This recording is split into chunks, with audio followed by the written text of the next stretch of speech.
Hello, everybody, and either welcome or welcome back to my podcast. As always, I like to remind everybody, if you do like this, please rate, comment, and subscribe. You can find me on iTunes, Google Play, Stitcher, SoundCloud, Spotify, and YouTube. So to start off this week's podcast, I have a confession to make. Yes, it is true. I am a gender traitor. I don't #believe all women. I believe in due process and preponderance of evidence, and applying some level of fairness and basic justice to all the genders. So, let's start off with that. And another thing that I am, which apparently now is the very, very worst thing that you could possibly be, even worse now than being a white man, I am a married white woman. However, I do not vote Republican, and neither does my husband. In fact, he's an anarchist and he thinks voting is actual violence. So I don't know where this exactly leaves me right now, but apparently I am one of the worst people walking the planet because I am white and I am married and I don't automatically believe everything that comes out of a woman's mouth. So obviously with that preface, you can kind of tell where we're going with this one. And I try not to make the same kind of episode back to back, but honestly, there's just been an embarrassment of riches lately and people willing to beclown themselves on the internet. And if the content gods are going to keep handing me content, I mean, who am I to decline the content? I mean, certainly wouldn't want to anger the content gods now, would we? So this came down a couple of days ago, and I want to go ahead and kind of preface this by saying this piece is in the New York Times. Like, this isn't Babe.net. This isn't Exo Jane. This isn't even Jezebel. This is the fucking New York Times. Ran this piece in their opinion section titled, "White Women, Come Get Your People." And it's by a woman named Alexis Grinnell. Now, I tried to do a little bit of online snooping to see exactly what Alexis's melanin level was, and I wasn't able to ascertain that, but if Alexis isn't a black person, she's culturally appropriating with this title here. Come get your people is black slang. I thought we weren't supposed to be culturally appropriating. But this is just such an insane nugget of intersectional feminist bullshit that I couldn't not do this. I couldn't not do this episode on this piece. So let's go ahead and kind of get into the piece, and we'll go through it as we go along. So like I said, the title of the piece is "White Women, Come Get Your People."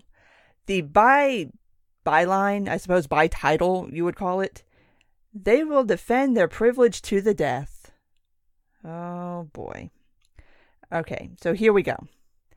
After a confirmation process where women all but slit their wrists, letting their stories of sexual trauma run like rivers of blood through the Capitol, the Senate still voted to confirm Judge Brett M. Kavanaugh to the Supreme Court.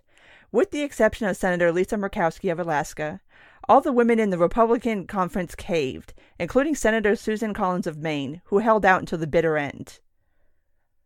Wow, we just went straight with the suicide metaphor right off the rip. Like, that's a little ham-fisted. Like, save that for a little later in the piece, but yeah, just comparing what happened over the past 3 weeks to women committing mass suicide. Like, are you fucking kidding me with this? All right, let's move on. These women are gender traitors, to borrow a term from the dystopian TV series The Handmaid's Tale. They've made standing by the patriarchy a full-time job. The women who support them show up at the Capitol wearing Women for Kavanaugh t-shirts, but also probably tell their daughters to put on less revealing clothing when they go out. What? Okay, first of all, that's the gender traitor thing. That's where the title of this episode comes from. And admittedly, I stopped watching The Handmaid's Tale like midway through the first season. I've read the book twice, and I was just like, kind of turned off by the series. But anyway, honestly, so this is all about defending the patriarchy, not about women actually making a choice for themselves whether they did or did not want to vote for Kavanaugh. It's because of the man folks said to do it. And what is this little swipe about telling daughters to wear less revealing clothing when they go out? Like, if your daughter is a teenager, she probably should be wearing less revealing clothing when she goes out. Just saying. But really? Like, that's where you go with this. Like, that's the swipe you want to take.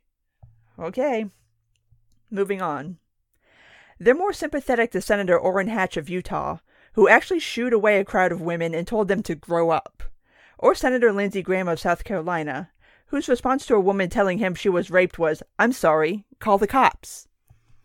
Okay. First off, if you are somebody and there's a bunch of people in your face screaming about God knows what, like, I'm probably going to tell you to grow up too. Like, stop screaming in my face about dumb shit. Like, why? If you want to have a discussion with me, we can have a discussion, but if you're going to act like a child, I'm going to treat you like a child.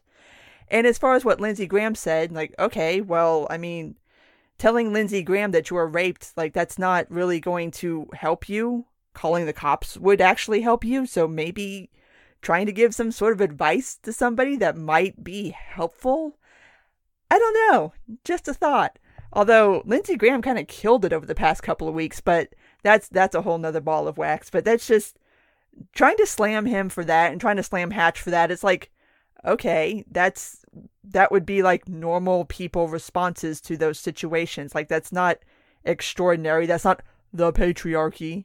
That's just people responding to a situation. So anyway, going forward. These are the kind of women who think that being falsely accused of rape is almost as bad as being raped. The kind of women who agree with President Trump that it's a very scary time for young men in America, which he said during a news conference on Tuesday. All right. Now, if it wasn't already crystal clear to you before the Kavanaugh thing, being accused of rape as a man is quite possibly one of the worst things that can happen to you right now. Obviously, not as bad as being raped, but as far as being publicly accused of rape, yes, this destroys people's lives. And whether it's proven to be true or not, it's there for life. Like, the Scarlet R is on this dude's chest for life. So yeah, it is a big fucking deal to be accused of rape right now in public. And just trying to diminish that and basically ignoring the fact that this will ruin a guy's life, it's like, get the fuck out of here. Like, come on. You wouldn't do this if it wasn't so detrimental to somebody. And as far as the whole thing about it being a very scary time for young men in America, yeah, it kind of is. I was reading a piece the other day that Robbie Suave did about a Title IX case where a young woman and a young man they didn't even have sex. They were basically just making out, and he left some hickeys on her and stuff. And even per her testimony, she said that she enjoyed it at the time, but then I guess afterwards, after being, I don't know, embarrassed about hickeys and being embarrassed that her mom saw hickeys and her mom told her she was sexually assaulted, she then decided that she was sexually assaulted, filed a Title IX case. Kid's parents had to pay $12,000 to a lawyer to help him beat the case that never should have been a case in the first place, because it was a completely consensual sexual, a completely sexual thing that was consensual, and this should have never happened. So yeah, it is a little frightening to be a dude right now in America, where you can have completely consensual sex by her own admission with another woman, and then days, weeks, months, years later, all of a sudden, you're getting hemmed up on a sexual assault charge. So, yeah, not really the best time right now to be a man in America. Just saying. But back to the piece. But the people who scare me the most are the mothers, sisters, and wives of those young men, because my stupid uterus still holds out some insane hope of solidarity. What fucking solidarity? Like, what, just because everybody that has a uterus needs to think the same way as you? Like, what the fuck is this? Like, that, again, this is that intersectional bullshit that tries to put everybody in a box based on their gender or their race or their sexual orientation or what the fuck ever metric they want to use, and assume that everybody in that box thinks the exact same things instead of viewing people as individuals. Like, no, you're never going to have all women thinking the same thing, and nor should you, because every woman is an individual. She has her own life. She has her own experiences that shape your own opinions. And so it's just like, what the fuck is this? Like, God, get out with this shit. Like, oh my God. And also just the idea that mothers and sisters and wives should feel concerned for men right now. I mean, obviously, if you love somebody and you care about somebody, you don't want them to be hemmed up on any kind of like assault charges. And I just gotta say, like, if I had a teenage son right now, or God forbid, a son that was like college age, I would be scared shitless. Like, honestly, I would, like, if I had a son going to college right now, I would spend the next 4 years just like praying every night that somebody doesn't Title IX my baby. Like, I get that. I totally get that. But moving on. We're talking about white women. The same 53% who put their racial privilege ahead of their second-class gender status in 2016 by voting to uphold a system that values only their whiteness, just as they have for decades. Since 1952, white women have broken for Democratic presidential candidates only twice, in the 1964 and 1966 elections, according to an analysis by Jane Junn, a political scientist at the University of Southern California. Okay, here we go again with the intersectionality bullshit. Not all white women are the same. I mean, and thinking that white women vote based on their melanin level is fucking retarded. And this second-class gender shit. You know what? If you want to view yourself as a victim, be my guest. I'm not a victim of shit. Please do not try to put that on me, because I am not here for it. I am not a second-class citizen. I do not think that women are a second-class gender. I don't know anybody else who does. So fuck off with this shit. Like, stop it. You're not a victim of anything. Stop making yourself a victim of things. And I just, oh, God, intersectionality just, Okay. Gotta keep going here. Women of color, and specifically black women, make the margin of difference for Democrats. The voting patterns of white women and white men mirror each other much more closely, and they tend to cast their ballots for Republicans. The gender gap in politics is really a color line. All right, this is that little trope that I've seen, I mean, really ever since Trump got elected. But this idea that women that voted for Trump did it because their husbands told them to, or suggested it, or they just decided on their own to vote the same way as their husbands, and fuck you, okay? Everybody votes based on their own individual, like, just whatever it is that is important to you. Like, everybody has their own value structure. Everybody has their situations. Everybody has their things that are important to them, and they vote along those lines. And it's individual to everybody, and looking at it from the outside, you may not understand why somebody votes the way they do. And that goes to this whole argument of people voting against their interests, which, if you don't really know what their interests are, how can you say they're voting against them? So it's like, it's so condescending to say that, oh, you voted like that because your husband told you to, or some man in your life told you to. I think even Hillary trotted that out once, and it's just like, get the fuck out. Like, no, we are people with brains in our heads, and women can think, and women can come up with their own reasons for voting for whoever the fuck they end up voting for. Moving back to the piece. That's because white women benefit from patriarchy by trading on their whiteness to monopolize resources for mutual gain. In return, they're placed on a pedestal to be cherished and revered, as Speaker Paul D. Ryan has said about women, but all the while denied basic rights. Okay, first of all, what is this trading on their whiteness to monopolize resources for mutual gain? What? We don't live in a hunter-gatherer society anymore. We go to fucking Whole Foods. Like, what is this monopolizing resources? I don't even understand what the fuck that's even supposed to mean. Like, I guess maybe women partner with men so that they can have more stuff, but you can have stuff as a woman. Like, you can go and have a job and buy things and do whatever the hell it is you want to do.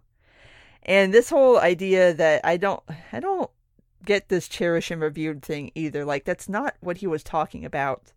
But the thing that pissed me off the most about this paragraph is being denied basic rights, which, first of all, if something is a right, it cannot be denied to you. If it's something that can be denied to you, it's not a right. It's a privilege. Nobody can deny me my basic human rights because I am here. I exist. My rights are natural. Nobody can tell me that I don't have a right to do what I have a right to do based on natural rights. So I don't know. I get so annoyed when people make that argument about being denied rights. Like, if it's something that you can be denied, then it's not a right. It's a privilege. Start referring to it that way. If you believe something is a right, then start understanding and internalizing the fact that nobody can deny it to you because it is inherently yours, because you exist on the planet. That's it. Figure that out. Okay. Going on. This elevated position over women of color comes at a cost, though. Consider what Kellyanne Conway, a top advisor to the president, said at a dinner last year for the New York Conservative Party. New York has a conservative party? What? She suggested that higher birth rates are how I think we fight these demographic wars moving forward. The war, of course, is with non-white people. So it seems that white women are expected to support the patriarchy by marrying within their racial group, reproducing whiteness, and even minimizing violence against their own bodies.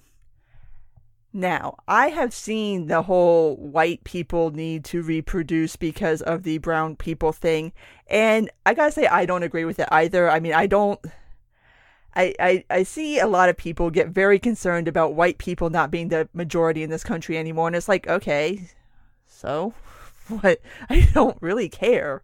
But this whole idea that somehow you're supporting the patriarchy by making your own decisions as to who you want to marry, and if you do want to have kids, and how many kids you want to have, whatever, that's your personal decision. Y'all go do whatever you want. You marry whoever you want. You have babies with whoever you want. That's your business. But this even minimizing violence against their own bodies, is she trying to make the argument that pregnancy and childbirth, and even by extension marriage, is somehow violence against your body? Like, did you really just go there? Wow.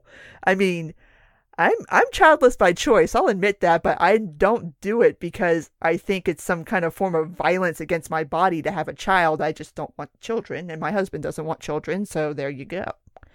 But I just was like, wow. But let's keep going, because it gets worse. Recently, Miss Conway even weaponized her own alleged sexual assault. Oh wait, I thought we were supposed to believe all women, so why is hers an alleged sexual assault? In service to her boss by discouraging women from feeling empathy with Christine Blasey Ford or anger at Judge Kavanaugh.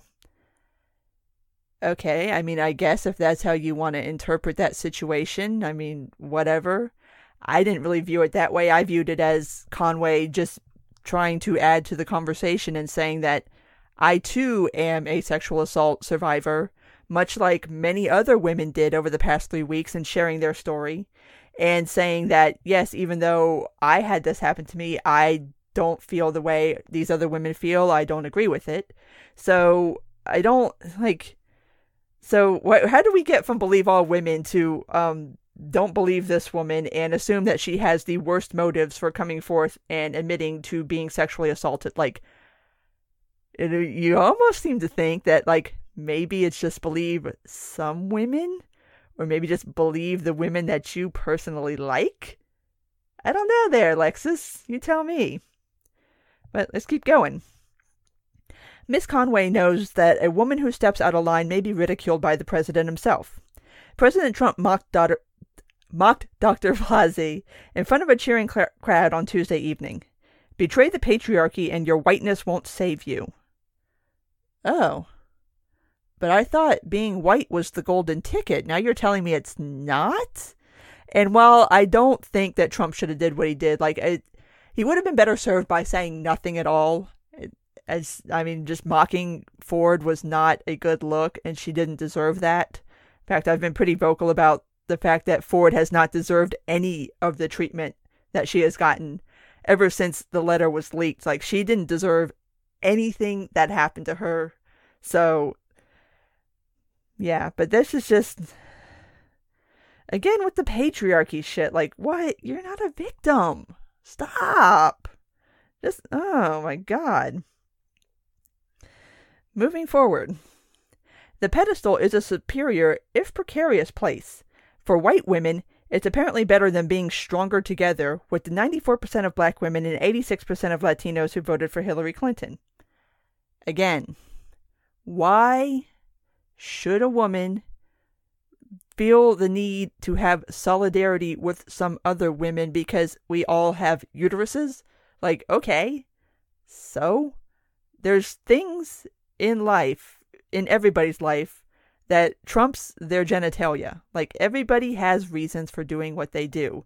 And if you are a conservative woman or you are a Republican woman, you're not going to vote for Hillary. Like, there's no uterus, no uterus. There's no way that you're going to abandon your principles to vote for somebody who you probably hate, because it does seem that most people that voted against Hillary either strongly dislike to hate her. You're not going to abandon all that just because you think, oh, well, she's a woman and I'm a woman, so I have to go support her because women have to support the other women, regardless of anything else that is going on in the world, and no matter what my other views may be. No, it doesn't fucking work like that. Like, this is why I get so mad at intersectionality, is that you completely rob somebody of their individuality. And it makes no fucking sense to me whatsoever.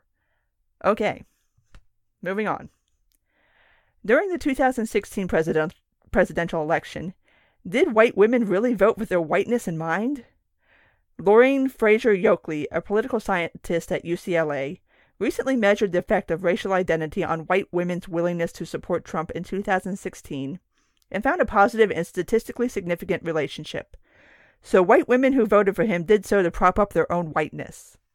So as not to feel like a complete broken record, please refer back to my earlier comments about individuality.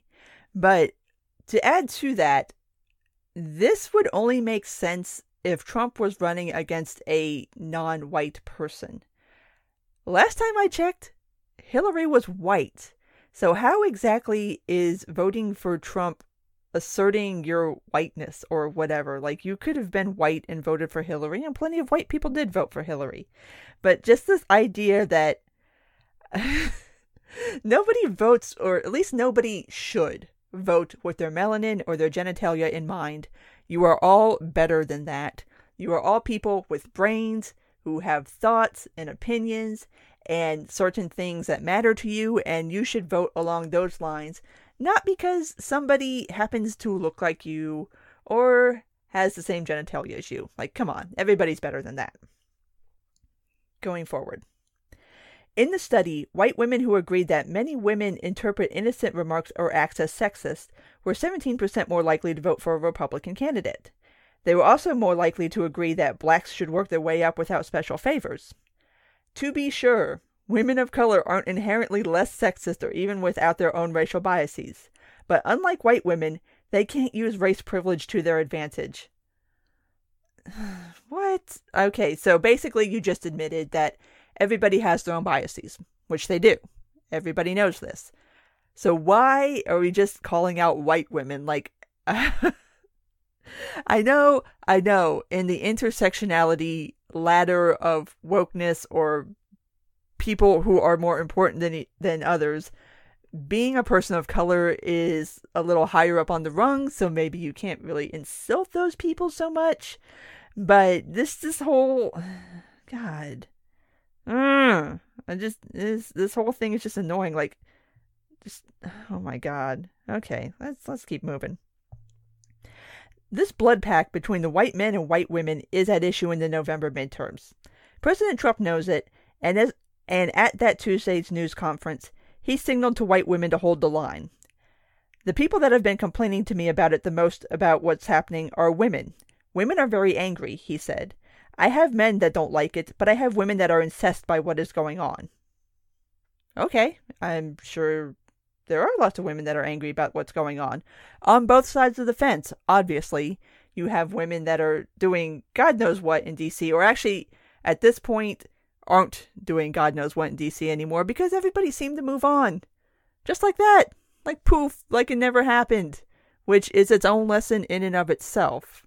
But, I mean, again, it goes to that idea that if you're a woman, you can't give a shit what happens to men. And that's pretty fucked up. I mean, I have men in my life that I care about, that I love. I like all of you guys. Like, you're in the main, y'all are pretty cool people. And I would hate to see any of you hemmed up on any kind of false charges. Like, because I care. And because I care about fairness and justice and due process and preponderance of evidence and being innocent until proven guilty.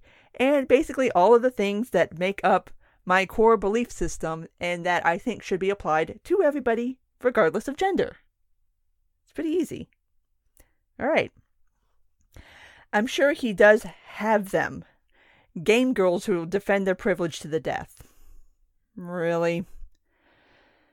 Again, so I don't feel like a broken record, refer back to my earlier comments on individuality. But it's this weird idea that apparently, and this is not new, really, I've seen this before, but this idea that if you are a Republican woman or a conservative woman, and I honestly have no fucking clue how they feel about libertarian women, they probably don't even realize we exist, but this idea that if you are, you can't be that because you decided to be that. You are that because the men in your life told you to be that. And that somehow, in being that way, in being conservative or being Republican, you're doing it for the men. Like, you're doing it to defend the men. And somebody, I forget who the hell tweeted it out. I think it was Amy Siskin who tweeted it out about how women who are defending Kavanaugh or are defending anything other than Ford are doing it because of some kind of internal misogyny and to impress men, basically. And I was just like, get the fuck out of here with this. Like, no, some of us have actual core beliefs that we stand by, and it's not all about trying to look good for men. Like, no, I don't care. Like, there's only one man in my life who I have to care about whether I look good in front of. And if the rest of y'all like me, fine. But if you don't, it's not really my job to make you like me. Or actually, maybe it kind of is, but it's not really. So, moving on. But apparently that doesn't include Mrs. Murkowski anymore. Maybe it's because she comes from a state with the nation's highest rate of sexual violence, with a sexual assault rate 3 times the national average, where prosecutors just let a man evade jail time after he kidnapped a native Alaskan woman and strangled her unconscious and then masturbated over her body. Maybe. Actually, to be clear, Murkowski didn't vote no per se. She voted present to, I forget who it was who had his daughter's had a wedding to go to, and so he couldn't be there to vote yes. So instead of voting no, she basically voted present, so to basically cancel out each other's votes. But as to why she did that, I don't know. I don't know that woman. I don't want to say why she did it, and I'm not really comfortable, unlike Alexis here, with trying to figure out why she did. I'm not going to put words in the woman's mouth. Just saying. All right, almost done. Meanwhile, Senator Collins subjected us to a slow funeral dirge about due process and some other nonsense I couldn't even hear through my rage headache, as she announced on Friday she would vote to confirm Judge Kavanaugh. Her mostly male colleagues applauded her. The question for white women in November is, which one of these two women are you? I fear we already know the answer. Well, Alexis, I'm sorry due process is such a fucking downer for you. I'm sorry that some people actually care about fairness and following an actual path of evidence and caring about what both sides have to say. I'm sorry it's such a fucking buzzkill for you. I'm sorry it got in the way of you getting the scalp you wanted. Good God. Gee golly, what the hell should we do about that? Like, oh my God. Like, and what's crazy about it is, if the shoe was on the other foot, Of course they would want due process. Of course they'd care about preponderance of evidence. If it was somebody that they liked and that they wanted to support and back, of course they'd care about all that shit. But it's not. It's not somebody that you want to back, so fuck all that shit. And it's like, no, if you want a certain level and a certain standard to be applied to you, then you have to have the grace to apply it to everybody else, regardless of whether you personally like that person, or you like what they're being accused of, or who you find credible, or anything like that, because this is the standard that we use in this country for determining guilt or innocence. And yes, I am aware this was not a criminal procedure, but we use those standards for a reason, and that is because they have the best ones that we have found so far. The fairest and most impartial way of determining guilt and innocence. So, I'm sorry to everybody who is just so sad about due process right now. Like, oh my God, why can't we just find people guilty because we want them to be guilty? Like, get the fuck out of here with that. And this whole, God, okay. I'm done reading the piece. The piece is done. I told you it was a bunch of intersectional feminist bullshit. I do not lie. But it's just, it's this piece in particular was just the most egregious one that I found this week. But there has been this idea that women / white women / married white women are some kind of Stepford wives lobotomized idiots who do what they do because the men in their lives tell them to, which, fuck off with that. Like, no, we have brains in our head, and you make decisions based on the things in your head. And it's a really weird attitude, and it's something that's been coming for a long time in intersectional feminism. Like, white women have always been like, okay, they're kind of problematic allies, but now they're just straight up the enemy. So that was a really weird side effect of the whole Kavanaugh thing, is now white women are apparently completely out of the intersectional feminist circle. Like, they have been cast out into the woods to go, I don't know, something with the patriarchy. Something patriarchy.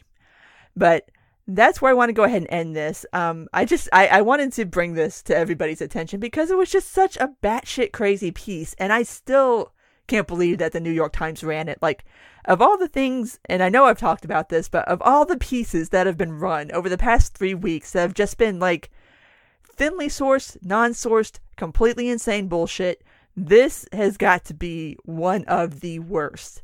And I'm a little shook that they published this. So yeah, let me go ahead and wrap this up on that note. If you did like this, please rate, comment, and subscribe. You can find me on iTunes, Google Play, Stitcher, SoundCloud, Spotify, and YouTube.